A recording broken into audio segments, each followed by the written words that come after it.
Welcome back to the Mea Culpa show. I'm here today with Harry Dunn, my good friend Harry. There's so much that's going on. There's so much anxiety out there, angst.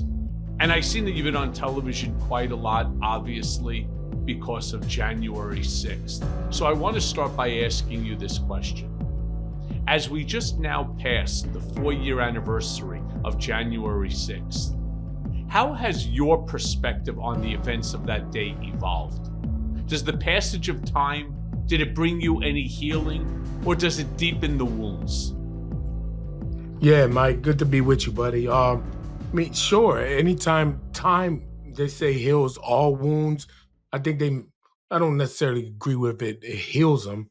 Accountability would have healed the wound, I guess, in this instance. But my perspective on the day hasn't changed at all. It was one of the worst days of my life, one of the worst days in American history. Um, my perspective, the change in perspective has been of the American people who just didn't seem to care enough to not disqualify this person, Donald Trump, for his actions on January 6th at the ballot box, man. Like that's the part that my perspective has changed. I had a little more faith in the American people. The institutions failed us, courts suck, the rule of law, justice, like they get that wrong often. Well, I won't say often, but I time. would. Yeah. Well, fair enough, fair enough. But I try to have a little more faith in that, but they fail us. But I thought the institution of a democratic process of voting would the American people's voices would be heard, and the majority of people that decided to sit out this election, that's the part that messed me up, man. It was, yeah. 7 million plus fewer voters this election cycle than in the last. Shit, I And thought it I'm was with more you than on that, that. dude.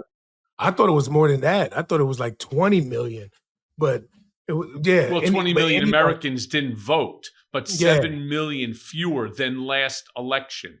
You're always going to have people that, for whatever the reason, they just choose not to vote. They don't want to be a part of the process. They want to bitch and complain about it. But I believe, if I'm not mistaken, it was like 7 million fewer votes. I'm kind of happy to hear, the last time you and I actually saw each other was over at the DNC convention. And, we talked about this. We talked about whether or not time has helped you heal the wounds of January 6th, of that infamous day. And I compared it to the 6 years that I have been now living under this sort of umbrella of confusion as it related to both my sentencing, the unconstitutional remand, the ongoing and continuous attacks on me by mostly MAGA individuals, though there are still a few Democrats that I've got some issues with.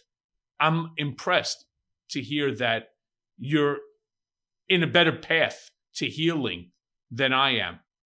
yeah. Nah, man. It's important. I was down, bro. I was after that election. It was rough, man. Like I put so much effort into stopping him and helping Kamala get elected.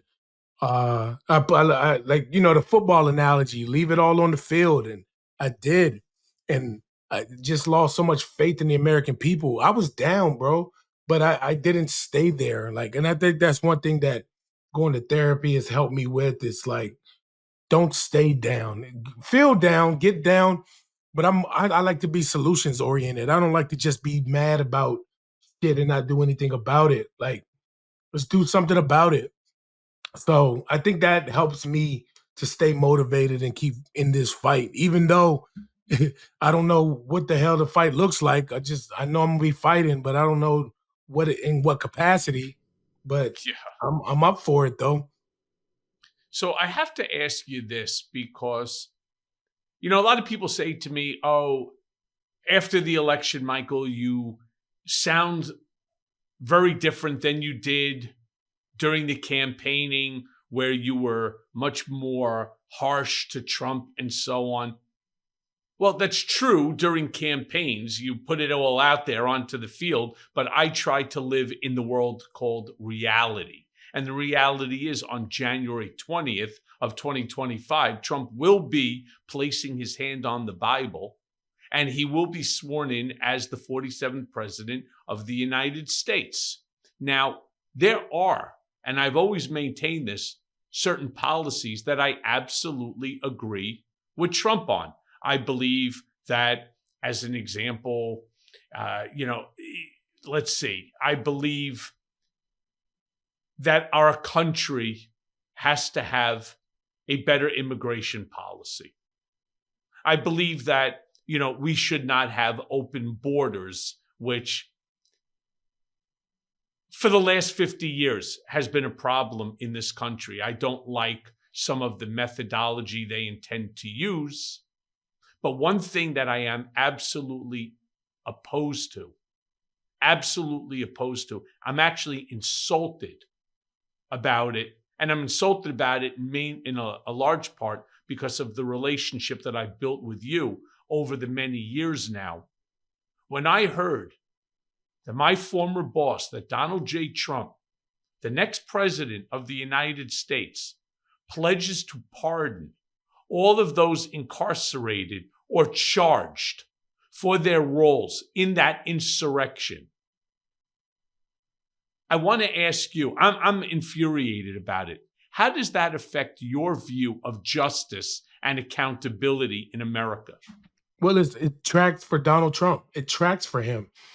He doesn't believe in accountability for himself or people like that are loyal to him or are willing to commit acts of violence in his name. I mean, think about this for a second. I've seen numerous reports. I know because I'm still going to court cases. I mean, on Friday, I'll be going to court with Sergeant Gunnell, one of the other brave police officers from January 6th. He's testifying about an individual that assaulted him. Those are the people that are in jail, man. Like, the people that are in jail are the people that committed the most violent acts of violence towards police officers. They're not 80-year-old grandmas aren't in jail for trespassing in the Capitol. They paid a fine or they got probation. Those aren't the people that are sitting in jail. The people that are in jail are the ones that attacked officers. And the fact that he's saying that he's going to issue pardons and he's calling it the day of love and it was peaceful. It shows one of two things. He's either delirious and out of touch, or he has no clue what's going on. Like he's lying about what happened. I'm saying it's the latter. He's lying about what happened. He saw what was going on. He saw people. I think in one of his interviews, he said that the people that assaulted officers didn't have a choice. I think he said that in one of the interviews with Kristen Welker. Like, give me a break, dude. It's an insulting thing. The problem, but, and you know this, Mike, the problem is we expect this from Donald Trump. Like, that's kind of like going into like a forest and you get bitten by a snake and now you're mad at the snake. No, the snakes bite. Like, that's what they do. I'm mad at the people that supported him, that are backing him with all of this. Like, Donald Trump is who he says who he is. Like, this isn't a surprise. You know this. You know that better than anybody. If he says he's going to do it, he's going to do it. So I think it's important.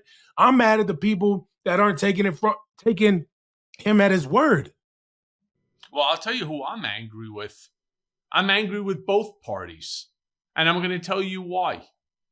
I'm angry at those members of Congress whom you protected, who've shifted their rhetoric or continue to talk as if they were Donald Trump and downplaying the January 6th insurrection. And I'm going to say it. I'm not going to call it, a day of love. The reason that Donald Trump, he's not lying, by the way. And my listeners may say, what, Michael, shut up. What are you talking about? He's not wrong when he says that it was a day of love.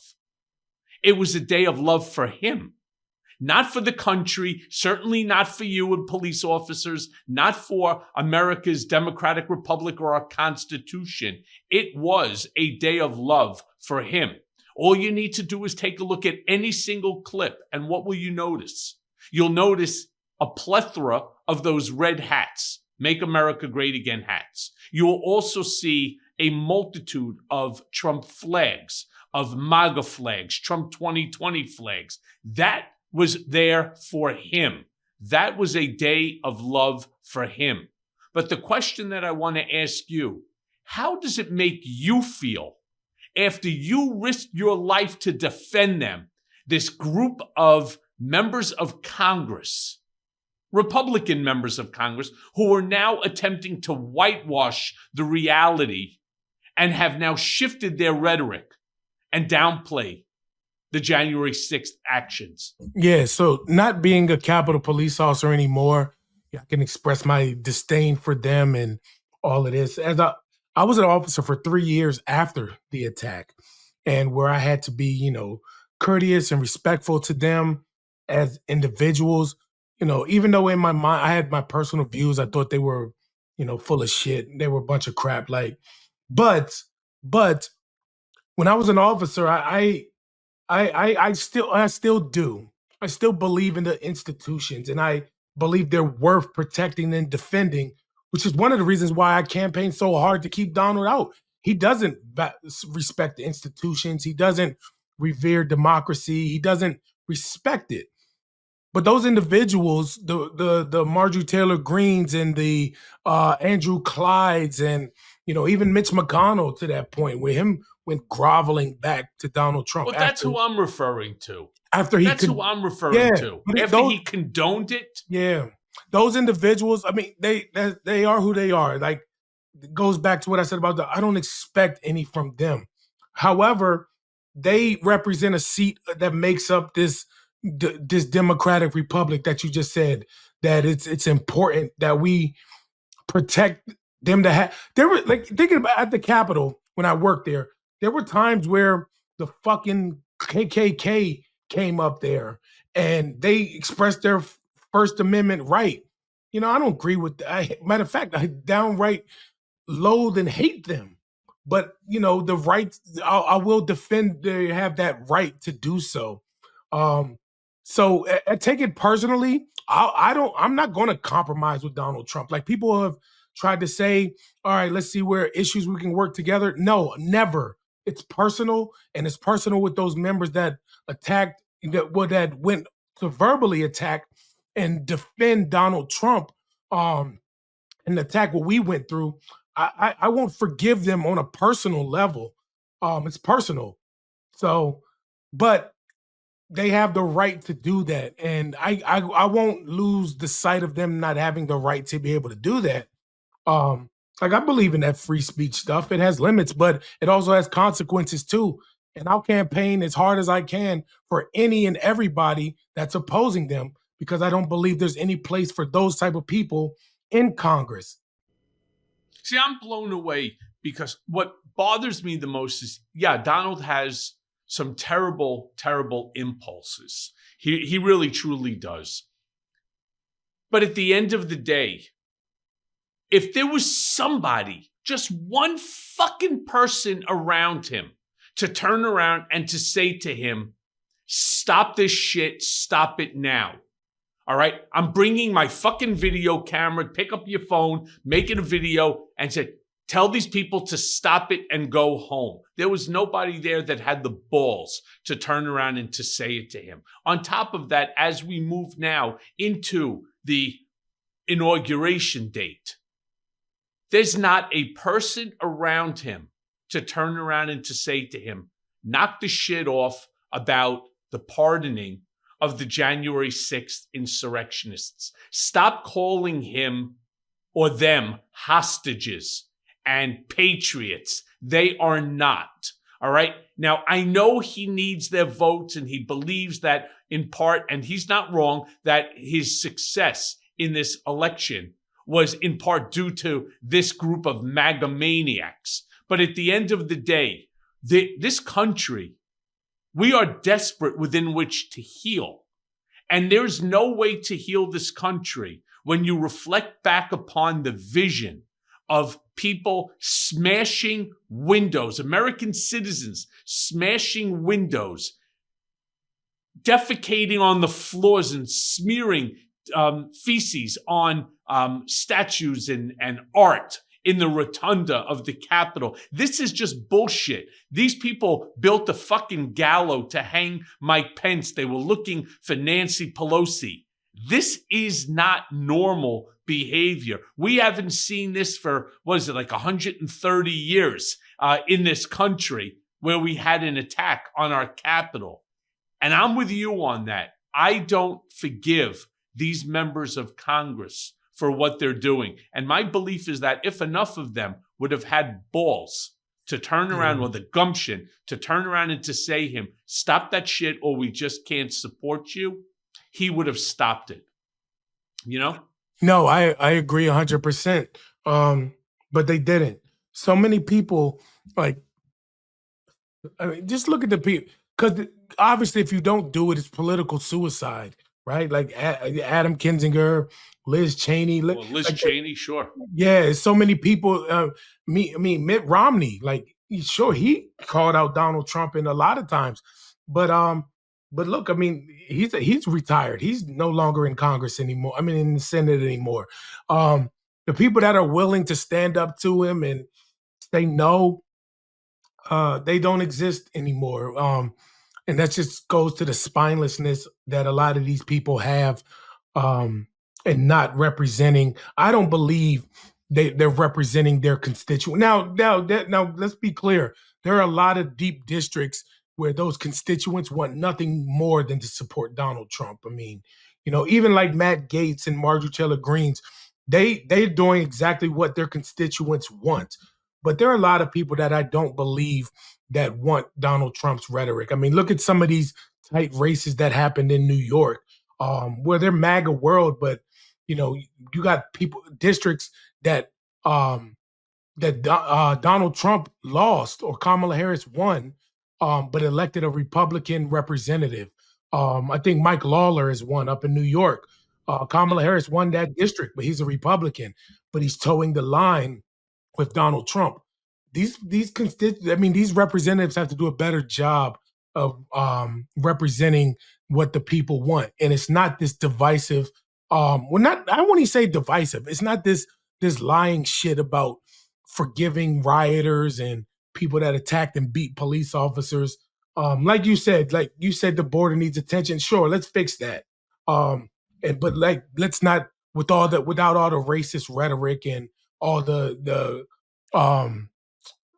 mass hysteria that they create about somebody of a different skin color being an illegal alien just because they're of a different descent. Like that's just racist and stereotypical, and it's what fuels MAGA's flames, man.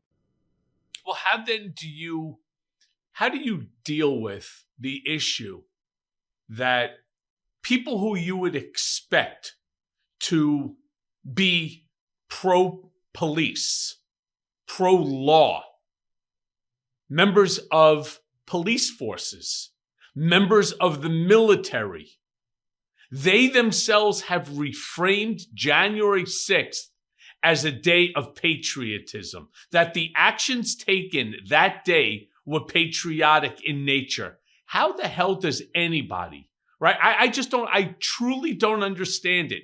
As a fellow police officer, how could they possibly look at you, hear your story, see what transpired on that disgraceful day, and call that day a day of patriotism and accept Trump's rhetoric?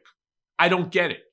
Well, it's crazy because, I mean, that goes to the larger picture that a lot of people have been fighting, marginalized groups of people have been fighting for a long time, calling for police reform.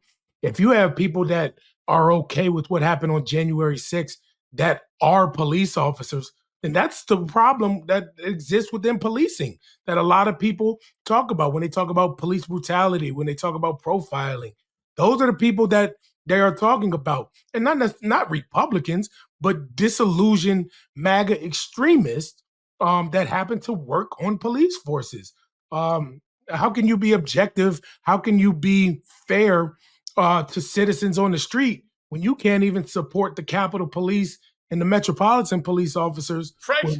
when we're out here telling our stories? So that's the problem. They're not even protecting their own. My understanding, right, is that all police officers are part of a brotherhood. All military service members are part of Yeah, a brotherhood, right? I mean, bro, they're not even protecting themselves. you won't believe how many messages I got on Twitter when I first testified. People calling me a punk and a coward and a disgrace to the badge that were officers. They were current law enforcement. I'm a cop and so and so. I'm a cop and so and so. You should be ashamed of yourself. You're a little punk. You wouldn't last a day on the streets in my jurisdiction or all this stuff. I got tons of messages from cops, and I'm just like, this is crazy. But like, I know me, and I ain't worried about none of that. Like, but it's insane, man. Like that goes to the deeper problem when people say, "How do you fix police reform?"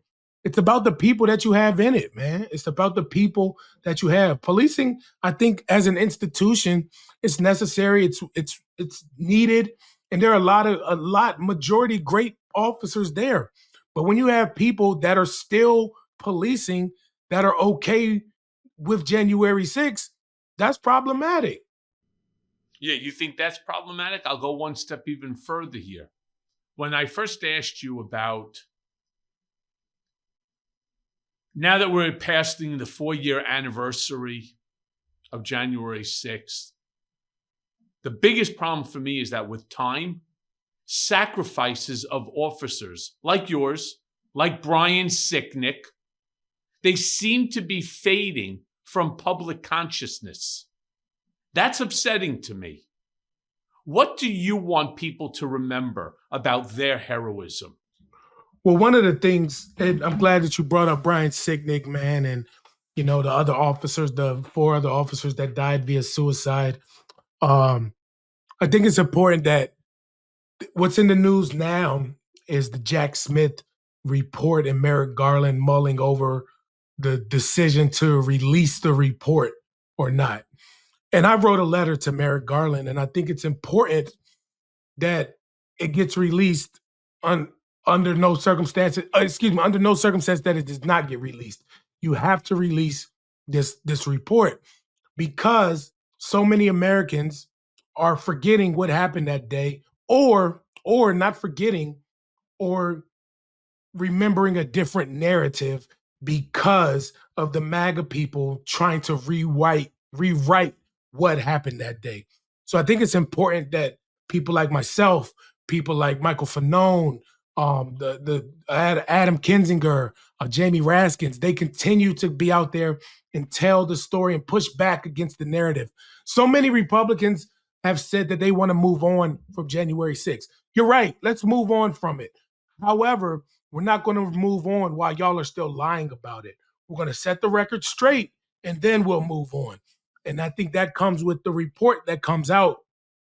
Like I fought for accountability. I believe in not moving on for accountability, but it seems like we're not going to get that with the election, with the courts and all the cases being thrown out.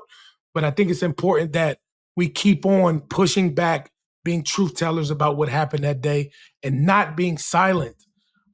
Too many people have been silent, and that's what lets the bad guys win. See, for me, like I get your point. I really do, in terms of accountability and the January 6th report being released.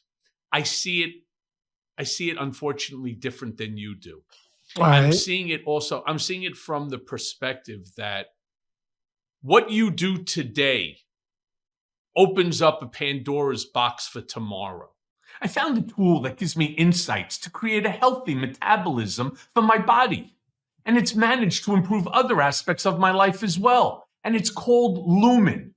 So what's Lumen? Lumen is the world's first handheld metabolic coach. It's a device that measures your metabolism through your breath. And on the app, it lets you know if you're burning fat or carbs and it'll give you a tailored guidance to improve your nutrition, your workouts, your sleep, and even stress management. So look, here's how Lumen works. All you have to do is breathe into your Lumen first thing in the morning, and you'll know what's going on with your metabolism, whether you're burning mostly fats or carbs. Then, Lumen gives you a personalized nutrition plan for that day based on your measurements. And you can also breathe into it before and after workouts and meals so that you know exactly what's going on in your body in real time. And Lumen will give you tips to keep you on top of your health game. Look, I'm not a kid anymore, and my metabolism, well, it's just not as fast as it used to be. So staying healthy and fit, it's much harder. And anything I can do to gain an advantage, well, look, I'm interested. And here's why. First, your metabolism. It's your body's engine. It's how your body turns the food that you eat into fuel that keeps you going for the day.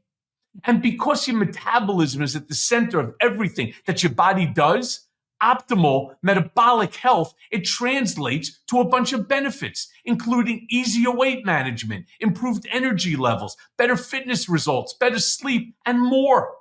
And Lumen, it gives you recommendations to improve your metabolic health. And to the women out there, it'll also help you track your cycle as well as the onset of menopause and adjust your recommendations to keep your metabolism healthy through hormonal shifts so that you too can keep your energy and stave off cravings. So look, take the next step right now to improving your health and go to lumen.me/Cohen to get 20% off your Lumen. That's LUMEN.me/Cohen for 20% off your purchase. And thank you, Lumen, for sponsoring this episode. And this process and these rules, like I was opposed to the release of the Matt Gaetz report. And people were fucking shocked, saying, you of all people, a guy who he attacked me and my family, was spreading fake rumors about me, literally right before I testified before the House Oversight Committee. How could you not want to see the report? Don't get me wrong. I read the report. I wanted to see the report only for the salaciousness of it, the prurient, right, nature of it. But here's the problem with that. When these reports, and I'm going to first start with the Matt Gaetz report, when these reports were first being done, they were done because he was a member of Congress. And when he chose to step away from Congress, it's my position that that report, which is the basis of what the report was created for, was no longer relevant. It was moot. And so to release it, I think is wrong, only because that report was not created for the American people. It was created for other members of Congress to make a determination whether he's fit to remain in Congress. So the second that he stepped away, that, again, report, I believe, was no longer relevant, other than, again, to embarrass for the salacious aspect of it. As it relates, go ahead. No, I was going to say, I get what you're saying, but I'm all for transparency, man. And like, listen, one of the things, it's not just about Matt Gaetz too. It's about the speaker and the people who knew what was in the report that were still willing to support him. So yes, I get, sure, embarrass Matt Gaetz or whatever, but I think it's more than an embarrassment, especially when you're talking about paying minors for sex and stuff like that. I think it's more than embarrassment. Well, I mean, right. So fucking criminal too. But it also talks what about they should have done. But also, right. Hold on, I think it has something to do also with the lack of action by the Justice Department too. Like it showed that it wasn't like nobody expected Matt Gaetz to be a choir boy. Everybody knew like who he was. That's one of the reasons why he dropped out the damn withdrew his nomination. But I think it's important to acknowledge, hey, why didn't we prosecute this person? Or I think it brings transparency to, hey, Speaker Johnson knew what this was, but he remained silent. So Speaker Johnson protecting other people, like I definitely understand your point, and that's what the report was for. But also at the same time, You know, the American people, American taxpayers, all this stuff, we're responsible for that type of sending those people to do that. And they're doing the work on behalf of the American people. I think we have a right to see it. It wasn't classified. So yeah, but yes, I understand what you're saying and I get it. But I think we had a You know, right to see it though. so again, when I had said before that there's other things that I agree with Trump on, I believe that the Department of Justice is fucked up.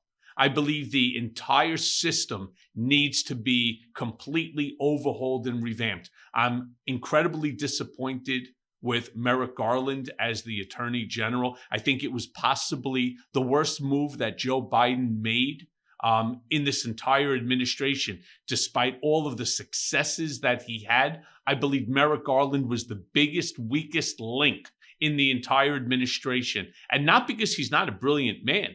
He should have been a Supreme Court judge, which is what he was supposed to be, instead of Attorney General. He waited too fucking long across the board. I also say Alvin Bragg waited too long in the Manhattan DA case. Look at what we're dealing with now, this political spectacle that, again, I want to go back to the concept of reality. Donald Trump will never see accountability on that. But when you start telling me that the American people have a right to see it, I want to just bring up a point to you, something that, since you mentioned Jamie Raskin has asked for, Dan Goldman has asked for, Congressman Steve Cohen has asked for, Hakeem Jeffries has asked for, Ted Lieu, Senator Dick Durbin has asked for, and countless others. They wanted to see the documents relating to the unconstitutional remand of me, the first political prisoner ever held by this country because I wouldn't waive my First Amendment constitutional rights. It's what my entire book, Revenge, is about. Yet, I am now 4.5+ years into a FOIA request where the judge ruled that I am to be treated with expedited assistance in obtaining these documents. First, they claimed that there were no documents relevant to my request, to my FOIA request. By the way, those documents belong to the American people, not to FOIA, not to government, to the American people. Well, we're more than 4.5 years into it, and I haven't gotten shit, despite the fact they first claimed there were no documents. After I had 4 documents in my possession, somehow I had them, or 5 documents that I must have taken during these congressional hearings. They said, oops, I brought in Mark Zaid, the lawyer. He filed an action. They said, oops, we made a mistake. There's actually 486,000 documents. 486,000, 0 to 486,000. So when they start talking about this one report, right, I'm more concerned about the bigger picture than about a January 6th report, though I want to know who, as members of Congress, may have been involved in the orchestration of this January 6th insurrection. I want to know if Donald himself was involved, which members of his cabinet were involved. I think it's extremely important that we know that. However, again, there's an action pending right now as to whether or not Merrick Garland was even authorized to bring on a special counsel, whether or not Jack Smith was authorized to be the special counsel. If in fact that he was not, if somehow the court rules that he was not, well, to release that document, again, just talking about process and worrying about tomorrow that it doesn't get done to somebody else, I agree that they should not release those documents today. Problem? If in fact that those documents are not released before January 20th, rest assured they will never be released. Well, that's the problem with the process, man. Like Donald's whole game has been and will ever be delay, delay, delay. And because, I mean, you have people that stormed the Capitol that had served prison time that completed their sentences before they decided if Donald Trump could even be investigated for January 6th. Like, people had already pled guilty, went to court, had their day, sentenced, completed their and back on the streets. And Donald Trump is still determining if he can be held accountable. The system is that's the problem. And the fact that this shit can be gone away and on January 20th in 2 weeks, just goes away, all of it, like it didn't even happen. That's problematic, man. And I think that's where people need to start taking a bigger stand and say, damn, with all this procedural shit, right is right and wrong is wrong. Well, yes, I agree to some extent. What's right is right, what's wrong is wrong, but it's the process, the procedure. That's technically what the Constitution is, right? It's a process, it's a procedure. What I believe is twofold. One, the Supreme Court in this recent decision of presidential immunity has struck a knife in all of our back regarding accountability. So the only way that we actually ever get accountability is something, Harry, that you do every single day. You talk about it and you go out and you help campaigns, individuals that you believe are like-minded to both you and I. See, we have differences here in terms of the process, whether it should, it shouldn't, but we believe the same thing. Yeah. We believe in this country, in democracy, in law. We actually do. Unfortunately, the Supreme Court in that decision basically hit us in the fucking kneecaps with a 9-iron and took us apart, which kind of brings me, and before I get into this question, I want to say to you that when I talk about the future and the danger of opening up a Pandora's box, I want to ask you this. What message do you think that Trump's promise of pardons sends to future extremists?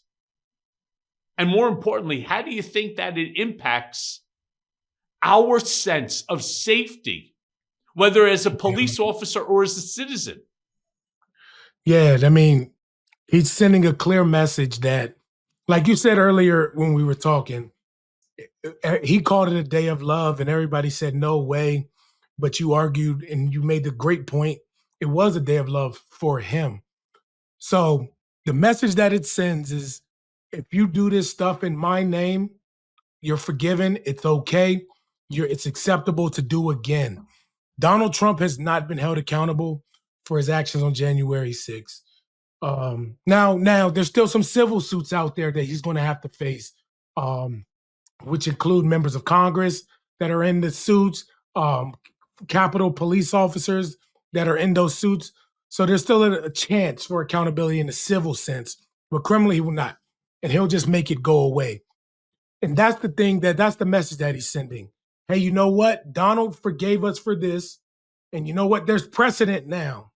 He's setting a precedent that if we storm the Capitol and we do it in his name, that it's okay. He's setting a precedent that in 50, 60 years from now, if this happens, 100 years from now, if some guys do it, they'll cite January 6, 2021 as, hey, it was okay then. And you know what? The Supreme Court agreed that the president could do it as an official act. So it's devastating for American democracy. It's devastating. You know what else is devastating? It's the slow movement of our Department of Justice, whether it was Merrick Garland in getting this shit started. This is not something that every American has not seen. Not one American has not seen visuals of that specific day. Yeah. What the fuck took them so long to get something going on here? Well over a year and a half into this thing. What is there's that old adage, don't trust your lying eyes, trust what I say. Why? We saw what happened. And, with all of that sort of going on and with all of the angst, I forgot to ask you a question about you personally. What do you think has been the most challenging aspect of trying to heal from the trauma of that day. And by the way, your trauma is much greater than that of most Americans that witnessed it in horror, the same way I didn't have to be in the World Trade Center during 9/11 to be traumatized. I lived close to it. I used to work many years ago in the Capitol. So what I really want to know, are there moments right now when it still feels as raw as it did 4 years ago to you? Not the actual day. Like, I've come to peace with that. Not come to peace, but I've healed from that day. The problem is that the hardest part is having to talk about it every single day for the last 4 years. Like, not even just talk about it, but convince people that it actually fucking happened. That's been the hardest part. Like, people don't acknowledge what we went through is real. People downplaying what we went through. For 4 years, having to convince somebody that me, my coworkers were a victim that day. That's the hardest part. Having to convince somebody that I was a victim and that the victim, the person who attacked or the people who attacked should be held accountable.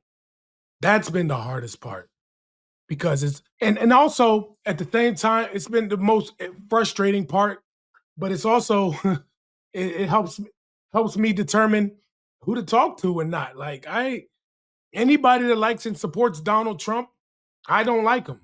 Like, you could, oh well, Trump is nope, I hate you because it's personal. He's responsible for what happened that day. Period.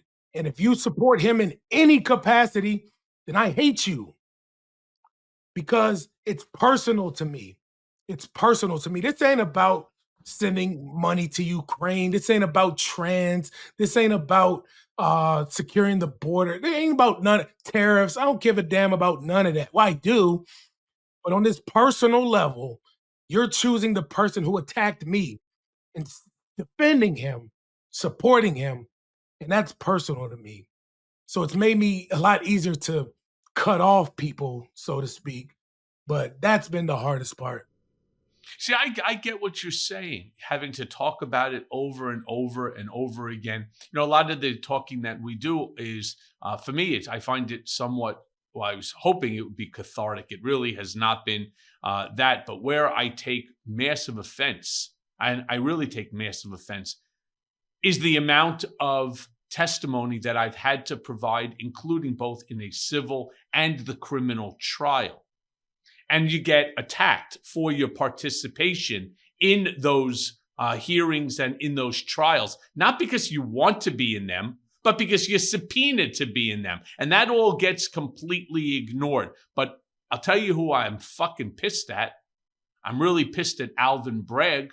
I'm pissed about the fact that he took so fucking long. He refused to listen to someone like a Mark Pomerantz, who's a seasoned criminal lawyer, and start the case early, which would have ultimately resulted probably in the same exact decision by these 12 jurors, and that there would be accountability. So people have gotten angry at me when I say, you know what? As a direct result of the wasted time and the delays that Donald Trump is so good at doing, and by the way, I want to say this because I believe in right is right, reality is reality. He has every right within which to appeal decisions, appeal motions, and to delay it. He has every legal right to do that. We needed to have anticipated that. So now, Judge Merchan's decision is that while Donald Trump will still have that conviction, there will be no accountability. It's going to be called an unconditional dismissal, meaning he will never see the inside of a jail cell. He will never be on probation. There will be no change in his life other than he will have that conviction. And I'm opposed to that. I'm opposed to that. I believe holding somebody accountable has to go hand in hand with the charge. You can't call him a felon and then turn around and say, yeah, but despite the fact that 12 jurors came back with 32 counts of guilt, right? 32 charges, he was found guilty on all of them. There's going to be no accountability. 34. That's right. Yeah. That there will be no accountability. My position is, if you're not going to hold him accountable, fuck it. Dismiss the whole case. Don't do an unconditional dismissal. Let him have the win, as far as I'm concerned. And people get angry at me and say, no, we want him to be called the felon president. Fuck it. Call him whatever you want to call him. It means nothing to him. It doesn't mean anything to me, and I was the one that was most affected by it. I was curious when I saw that. I thought about you, and I was wondering how you were handling all this shit. Like, do you plan on Terribly. going? Are you going to this? Are you going to go to the sentencing or no? First of all, he's not even going to be there. It's going to be, but he's going to be there virtually, assuming it even happens. Right now, it's an appeal right now, right? It's an appeal, and the decision of the appellate. That's the I think it was the 11th Circuit that he went to. They already they already turned around and said absolutely not, denied. It was like an immediate decision that they had given. But he went to the Supreme Court. Then it's any appealing to the Supreme Court? No. It looks like he's going to file a writ of certiorari to the Supreme Court on that decision. But my curiosity is what happens with Judge Merchan. I hate the decision of unconditional dismissal. Either you hold somebody accountable for their actions. I went to prison in part for some of the same crimes that Donald Trump found himself as part of those 34 charges. I'm not the one that had the relationship. I was doing my job, and I did it pretty fucking well, right? The only reason that this thing even became an issue is because he won the election. My point is, if you're not going to hold somebody accountable, then there's absolutely no reason whatsoever, zero, to not dismiss the case in its entirety. Don't do anything half-assed. Do it full. Yeah, if anybody can speak on the 2 tiers of justice, it's definitely you. Yeah, well, let me say that it sucks. When your car breaks down, you take it to a mechanic with no hesitation. You need it, and it's not something most guys can fix themselves. I know I can't. And men should think the exact same way about ED. But the reality is, you might be hesitant to seek help. Thankfully, through HIMSS, you can get access to personalized ED treatment without stepping outside the door. HIMSS is changing men's healthcare by providing you with access to affordable sexual health treatments from the comfort of your own couch. HIMSS provides access to a range of doctor-trusted ED treatments like chewable hard mints and Viagra and Cialis and their generics for up to 95% cheaper. You hear that? 95% cheaper. And the process, it's 100% online, so that there's no need for uncomfortable doctor visits. Just answer a series of questions on their site, and a medical provider will determine the right treatment option for you. And if prescribed, your medication ships directly to you for free. No insurance is needed, and one low price covers everything from treatments to ongoing care. And with hundreds of thousands of trusted subscribers, HIMSS can help you find the ED option that works best for you.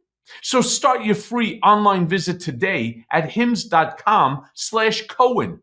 That's HIMS.com/Cohen for your personalized ED treatment options. Again, that's hims.com/Cohen. And the product mentioned are chewable compound products which are not approved by or verified by safety or effectiveness by the FDA. Prescriptions require an online consultation with a healthcare provider who will determine if appropriate. Restrictions apply. See website for details and important safety information. Subscription required. Price varies based on product and subscription plan. Hey, I want to ask you on that idea, on that concept.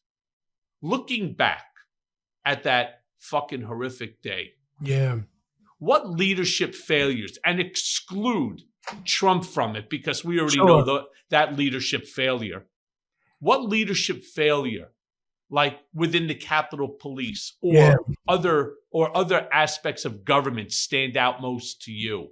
And do you sure. think that as a result of you speaking out as prolific as you do, that those failures have been or are currently being adequately addressed? No, that's a good question. A lot of people have talked about, and even this was the Republicans' um, argument about the cause of January 6th was the security failures of that day. And sure, there were clearly security failures that day.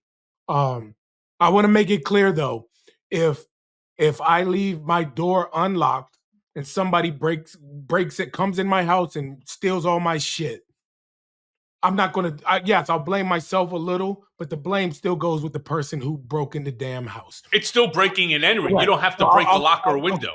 Yeah. correct. I'll start by saying that.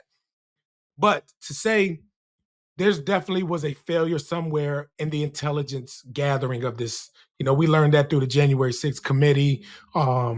Information was being shared, but it wasn't being shared with everybody, or this person got this, and people were talking about the optics of the National Guard being there, and a lot of people dropped the ball. And I've heard a lot of people's different accounts of what happened that day. I'm not privy to those conversations. I'm privy to what people say on the news.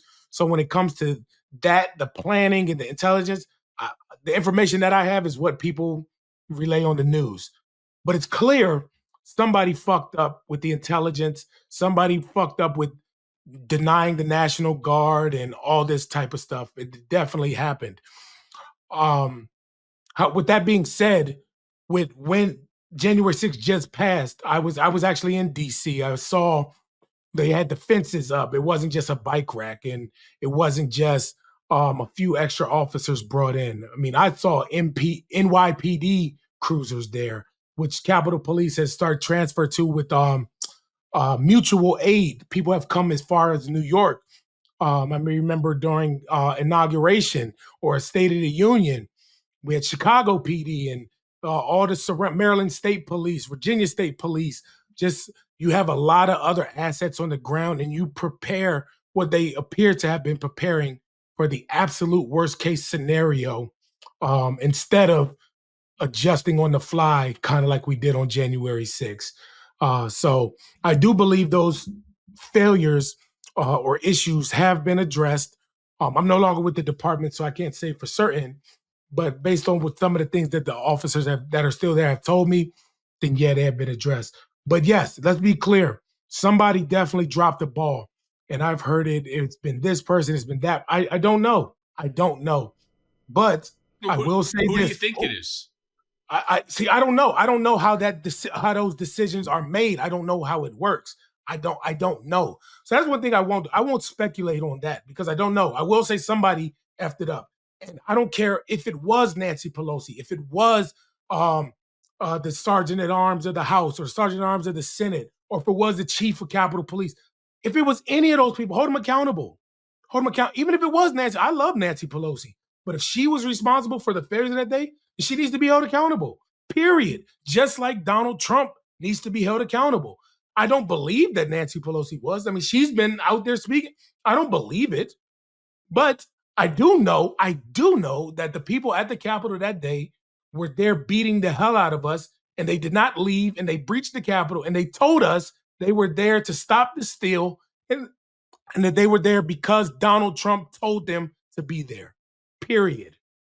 And I'll tell you what, one of the things that really pisses me off the most is while there was 1,000 individuals who, whether they were incarcerated or just charged between trespassing or violence upon Capitol Police officers and so on, not one member of Congress, not one person from the inside that worked there at the Capitol had been held accountable.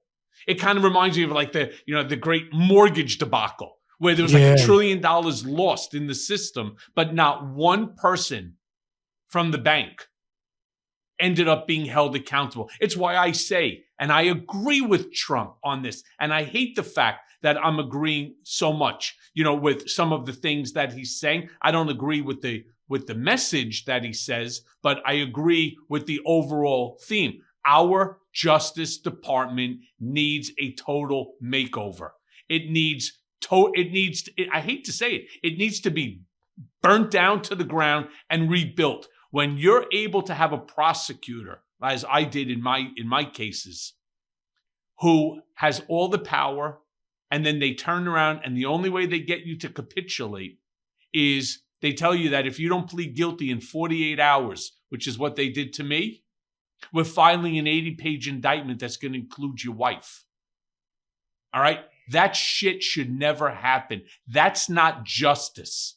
All right? You and Donald Trump are calling for a remake of the Justice Department for two different reasons. Yes, we are. Donald Trump is calling for it because they are actually investigating him and treating him like nobody's above the law, like they should. I would call for remake of the Justice Department because of the way that it's how slow that it is. That justice, like, it's right to a speedy trial shouldn't just extend to the damn defendants. It should extend to the people aggrieved too. Like, how long do we have to live this shit? You know. So you and Donald Trump want, and shit, all three of us want a revamp, but it's for different damn priorities. Yep, you're 100% correct. You know, I'll tell you another big issue that we really have to start to examine as the Democratic Party is social media. Because, and then to tie social media into this scenario, 4 years later, you believe that the role of social media in fueling political extremism has been addressed at all? Forget about if I ask you, has it been adequately addressed or does it remain still a threat? It is a threat to America's democracy. What do you think we need to do here, pal?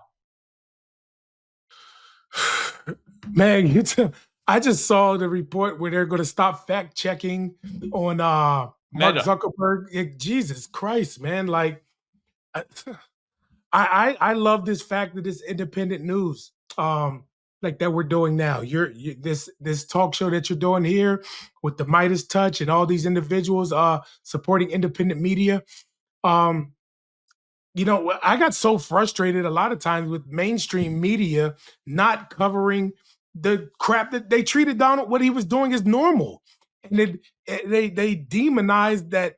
This is during the campaign thing. Any move that Kamala Harris made or Joe Biden made, it was crazy. And now they're just looking for ways to justify.